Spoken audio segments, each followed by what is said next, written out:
Hey everyone, if you see me stand in the office, you know that it's probably because I'm doing some type of response video. First off, Merry Christmas to everyone. We're only about 12 days away. Yep, and I hope everyone is staying safe out there. Hopefully the weather's compliant for everybody in their travels and be able to get with their families and enjoy the Christmas season.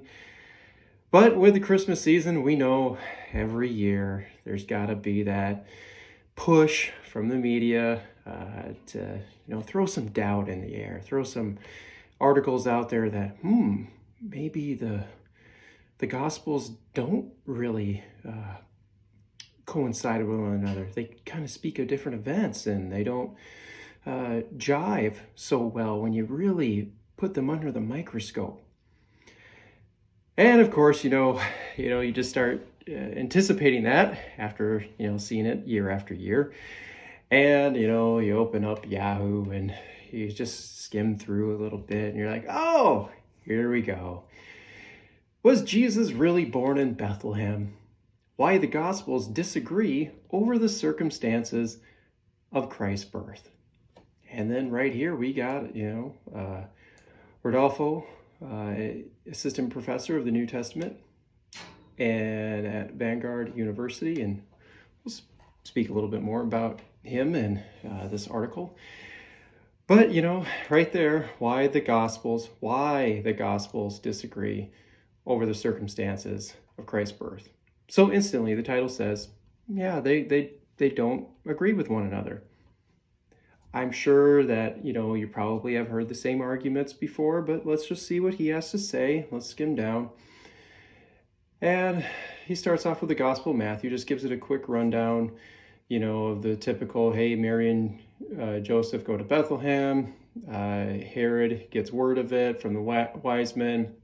They give him gifts, and they bolt after they hear that, Herod is attempting to kill baby Jesus. They fly into Egypt.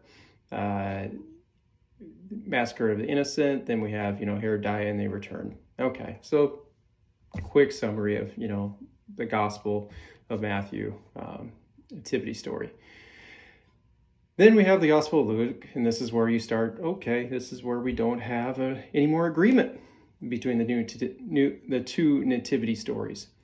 And here highlighted, the Gospel of Luke includes no flight to Egypt, no paranoid King Herod, no murder of children, and no wise men visiting baby Jesus. Jesus is born in a manger because all the travelers overcrowded the guest rooms. After the birth, Joseph and Mary are visited not by the wise men, but shepherds, who were also overjoyed at Jesus' birth. So basically, you got a list there of 1, 2, 3, 4, 5, 6 so-called differences that the author listed here between Luke and Matthew's account. Goes on, can't forget about the silence argument. Mark and John's Gospels. What makes it more difficult is that neither the other Gospels, that of Mark and John, mention Jesus' birth or his connection to Bethlehem. You always hear that argument from silence. And going down, the Gospel of Mark and John reveal that they neither had trouble linking Bethlehem with Jesus, did not know his birthplace, or were not concerned with this city. These were not the only ones. Apostle Paul, who wrote the earliest documents of the New Testament, considered Jesus a descendant of David, but does not associate him with Bethlehem. And the book of Revelation also affirms that Jesus was a descendant of David, but does not mention Bethlehem. See, if we don't mention Bethlehem in all 27 books, then we got a problem. So here we go. And he goes down this little ethnic identity thing, because basically it's a whole setup to that point of saying, see, look, they're all different. And so when Matthew and Luke make their nativity stories up, that there was this purpose, this ethnic identity thing. And just we don't even need to go into it right now, because it's just all that prior stuff is just a setup for, oh, this is what their intent was. Yeah. So, if anybody has seen my videos, you know full well that I I do a deep dive. And I'm the guy who just kind of, let's scroll down here. Oh, Fuller Theological Seminary. Okay. ATS, Association of Theological Schools, is a funding partner of the conversation. Oh, so this came from the conversation. And so, we click over here and there's our author, same title. Now, what you notice right here? Ooh, they just regurgitated this thing from a year ago, December 15th, 2020. And how I found that was like, okay, I want to see who the author is, kind of see what the background is and whatnot. And so after I do a few clicks, it gets to the conversation into the comment section. And right there you got, from 12 months ago. So basically they just take this thing out of the file. All right, post it again. But let's make it look like, let's go back up here. Let's make it look like this was just written, on December 12th, 2021. So I keep, digging in a little bit, and, here it is again. Here's how the Bible contradicts itself over key details about Jesus' birth. Same thing all over, written by the conversation, so it's just, everybody loves to share these things. I get it. Okay. You don't like it because, well, we kind of know why. But needless to say, are there contradictions in the nativity stories? No. Okay. I'm not going to get into super long details of this. Is that the main thing I would say is, if you want the super deep dive, is that I recommend, I did a video on this last year, the date of Jesus' birth. And if you see here on the YouTube page for this, I go over Herod's death, the census, which is hotly debated, and the Star of Bethlehem. It's 2.5 hours long.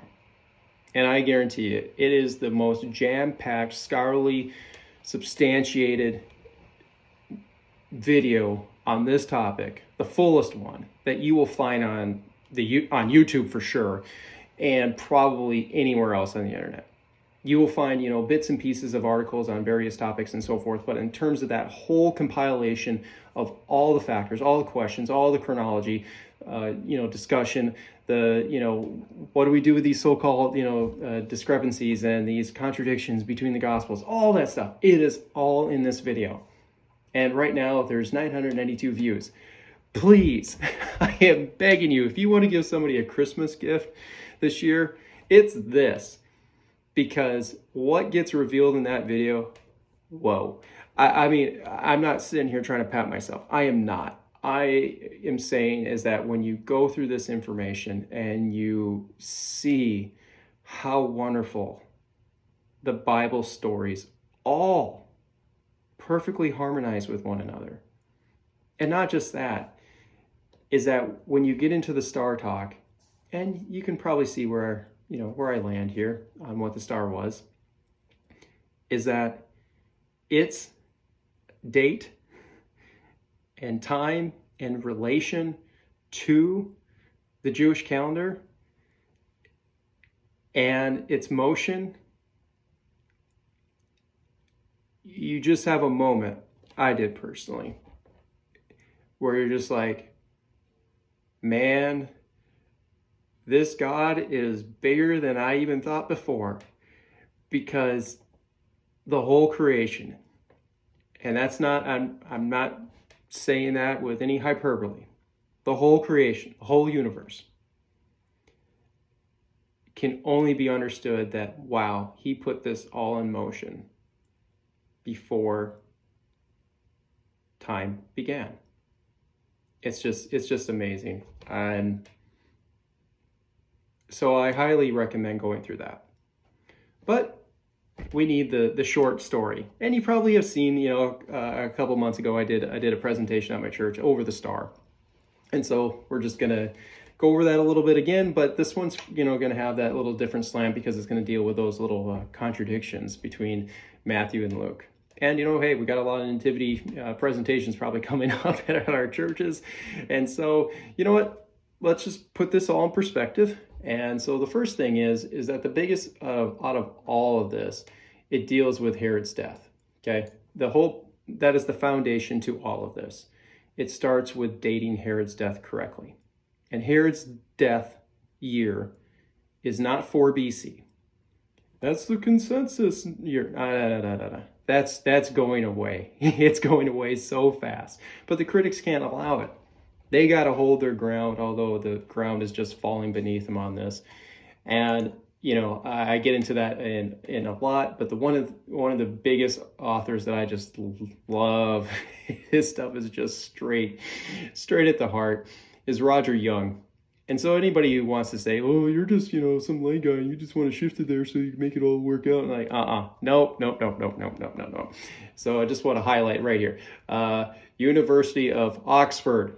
Is that good enough for anybody out there? Is Oxford good enough for any critic?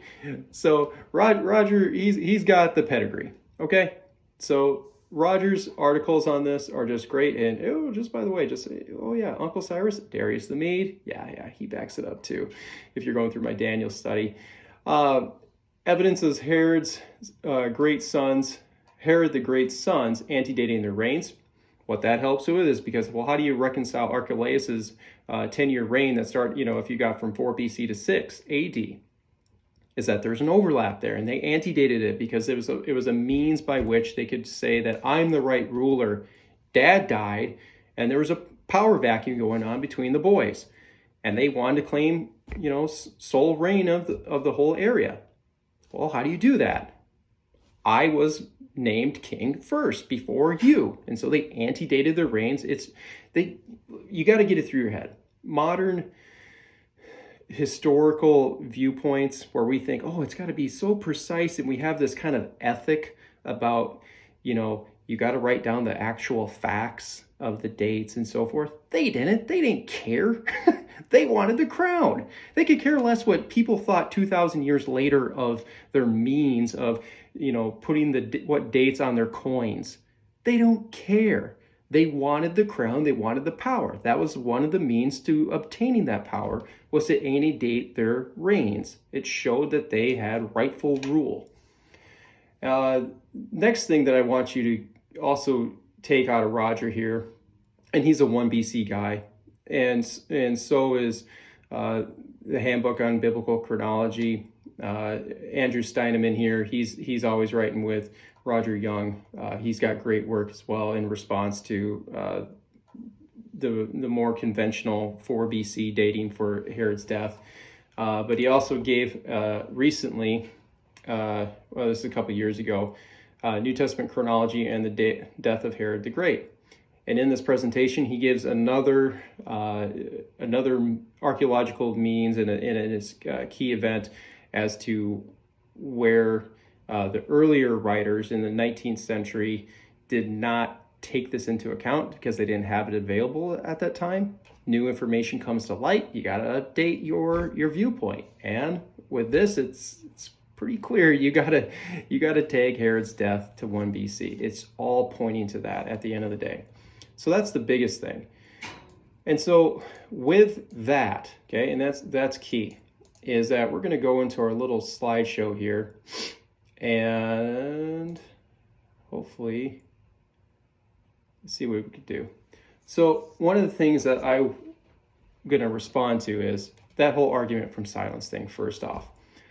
Mark, you know what? He had a different purpose. Simple. And who says that he actually wrote it first? Now, this is the critical view composition, kind of general, for Matthew, Mark, Luke, and John, and Paul's works as well. I mean, assuming that Mark wrote his first is just that. It's an assumption. Because, it's not that developed, and see, Luke and Matthew, they took from there, and it's like, and then they got that whole Q thing, okay? There's no evidence to the whole Q hypothesis. And so it's working always from their, this is how we date it. This is how we see it. And it's like, you can't prove that. You're trying to prove your own presuppositions when the evidence just isn't there to back you up. So Mark, you know what? He presents Jesus as God incarnate. Is that good enough? Why does he need to have a birth story? Why does he have to? That's not the point of his book. So why does he have to mention the birth? For what? if it's not part of his purpose, main part of his purpose is what? It's the servant. It's the suffering servant who goes to the cross. That's his main main goal of the book, is to show Jesus' march to the cross. And then with John, okay, well, how does John open up his gospel? In the beginning was the Word was with God, and the Word was God. A few lines down, what does it say? And the Word became flesh. It presents Jesus as God, pre-existent God. Again, why does it need to have a birth narrative into it? It doesn't. So that whole Mark and John don't have a birth story in it. Who cares? They didn't see any purpose in it because it didn't fit their purpose of their book. Paul brings up, that Jesus was the son of a woman and a descendant of David. Okay, so why didn't he mention Joseph? He knew it, but he didn't bring it up. It's kind of that, it's a little bit of an indirect, he was kind of implying a virgin birth. And he presents Jesus as God all over his epistles. So again, why does he have to make a birth narrative into one of his letters? He doesn't have to. And then Revelation, I would say, does have a birth narrative in it. And that's chapter 12. And you can go watch my presentation on that if you like. Now, the big thing here is with Matthew, with Luke and Matthew, is that it's like, we kind of get it sandwiched in our head that these are speaking of the same identical time frames, that it's all about right at Jesus' birth, right? When he's born, boom, wise men, born, boom, shepherds. But the two gospels don't speak of the other group. And they do speak of, Mary and Joseph going in two different directions after the birth. Okay, so the problem here is that when let's say we're starting with the KJV, and this is the old Elizabethan, is that what we have here is simply a conjunction. And what should be driving this is that genao is inflected in the aorist tense, meaning past tense. And because of Herod's words, the Magi's and the Paideon description in here is that modern versions will say either after Jesus was born or now after Jesus was born, denoting that some amount of time had passed after Jesus had been born. And that's key, because this right here instantly says, they're thinking probably months after Jesus' birth, not right at Jesus' birth. That's a big, huge shift in how we perceive this story. And so when you get into Matthew, is that Herod orders the killing of all boys 2 and under. And so when you take that into account, and it's about the star appearing, and I would say that's the heliacal rising of Jupiter in August 1st of 3 BC, is that 2-year description fits perfectly. So you have Matthew right off the bat saying after Jesus' birth, so you're thinking farther down the line, and then you got Herod ordering all boys 2 and under. Well, because he got that description from the Magi, when did you see the star? Well, it was about 1.5 years ago. Okay, send the troops out and kill everybody under 2. Let's make sure that we got them all. That's why he said under 2. It wasn't haphazard. It was because of what the wise men had told him. That's when the star appeared, about 2 years ago. Okay, kill all the boys under 2 and under in Bethlehem. No contradiction. So when you get into this, how do we harmonize this whole thing? This is the layout that you would get from my video. And so, it starts with, Luke starts with John's birth. You got the pregnancy, then you got his birth. And how Matthew, nativity story, or not nativity story, I shouldn't say it that way. With Joseph having the dream and, about to divorce Mary, or then he has the dream and he doesn't. is that that's where it would fall in the timeline. And so the census would be 3 BC, August timeframe. They go to Bethlehem, and then Jesus born on September 11th, 3 BC. I know I got the time frame there, but I didn't update that little slide from when I pulled it out. So when you shift it all, is that Matthew 1:18 through 25 falls before Luke 2. Okay, so you have the chronological order here, just to put this a little bit in your mind of like the text, okay? You see at the bottom we have Luke 1, then it goes Matthew 1, then the story picks up chronologically, that is, with Luke 2, then finishes with Matthew 2.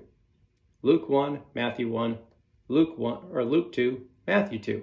That's the chronological order of those stories. That's how you harmonize them. And they perfectly do harmonize once you establish Herod's birth, or Herod's death in 1 BC, and you fill in all the information that Luke and Matthew provide, and Josephus, I will add that, is that the two accounts perfectly harmonize with one another. There's no contradiction.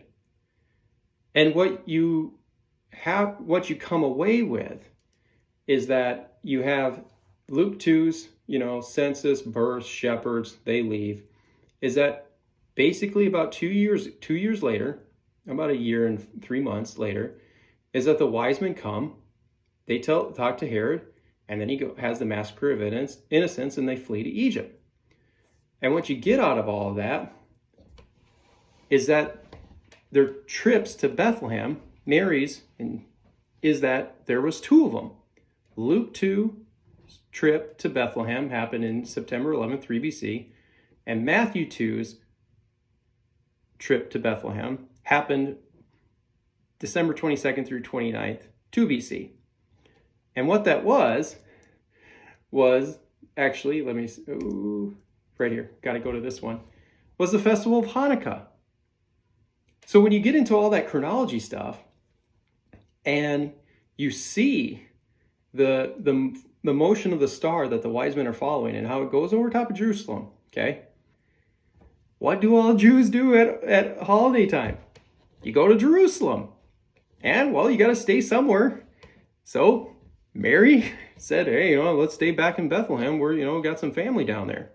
That's why Luke's is in a manger. And Matthew's account has him in a house. Sorry about that. I don't know what happened to the phone. I got a new phone. So you see the harmony between the two accounts when you see all the chronology laid out. And you have a diagram like this, that will help you with seeing all of it too. And so, the wise men come to town during festival time, announce that, hey, we see the star, man. It's right up there. And so it's like, okay, so when did it appear? Well, about a year and a half ago, Herod's like, oh, dude, I got to take this kid out. I got to, go kill all the boys 2 and under. And the wise men, they go down to Bethlehem and they worship Jesus. They give him, the gifts. And then they got the dream and they're like, we got to bolt it. And they go to Egypt. And that's when the massacre of the innocents happens towards the end of December, beginning of January. And so when you get into Josephus here, then you see all these, Herod's execution of his own family members and, burning people alive and so forth. Is that the blood moon of January 10th, 1 BC, is the moon in which Josephus is speaking about in relation to when Matthias and some others were burnt by Herod. And then he says, soon after this, Herod dies. And so I'd say late January 1 BC is when Herod died. And I get into more of the details because when Archelaus comes to power and Jesus returns back, Joseph and Mary bring Jesus back. They all travel, towards Jerusalem. Is that God warns them and says, don't go there. Veer it up north. And they go north instead. And so they go there because Archelaus is, he's nuts too. And so God protects them and says, no. You got to go up north and settle up there in Nazareth and, lay low for a while. And that makes a lot of sense historically, because Archelaus, again, was, trying to stamp down an uprising by local Jews, because they saw this as the perfect time to overthrow the Herodian dynasty. Herod's dead. There's nobody in charge. Militaries are kind of all out of flux, and this is when we strike. This is when we take back our land, and we fight off the Romans. And so that's what Archelaus was dealing with when he got back there. And so that's why God told him, don't go to Jerusalem, head north, get up there and lay low. Rodolfo, if you're watching, man, all I can say is, come on, brother. I hope you are a brother in Christ. I really do. It's if you got a PhD and that's what they taught you, I'm sorry. That's just sad. And I hope that you and anyone else who believes that there's contradictions, is that you go watch that very in-depth video of the date of Jesus' birth. It answers all the questions, and it's all backed up by scholarly papers, and it's not just me making stuff up. And I hope that this helps some people, and I hope that when Christmas comes around here in the next 2 weeks, is that when your family members come, and you're probably going to have some family members, some naysayers, and people, oh, they don't make any sense. They don't even agree with one another. They go down this whole line. Either pop open this video or pop open the one, the date of Jesus' birth. Okay, 2.5 hours long. Wake up one morning. Hey, Saturday morning, Christmas morning. Hit play, get the popcorn ready, give them some punch, and just say, please watch. Because I guarantee you, it would be the best Christmas gift that you can give them this season. And so, to everyone out there, yes, there's a new video coming in the works here soon. I am working on the next part in the Daniel series. It is with Josephus' view of the 70 weeks. It's going to be pretty good. It's probably going to be about 45 an hour long, but it's going to be a lot of great new information, a lot of what I've compiled from the other videos together, but a lot of other information that I have not covered from his Antiquities against Apion and his other things that he has said in his other works. And so that should be coming out here probably within the next week. I really want to get it out, and so that'll be good to get back in the swing of the book of Daniel. So other than that, hope everyone is doing well out there. Merry Christmas, God bless, and stay salty. Reminder, hit the subscribe button below, turn on the notification bell, hit the like button, and leave a comment. And don't forget to visit us at justscripture.org. But in the meantime, stay salty.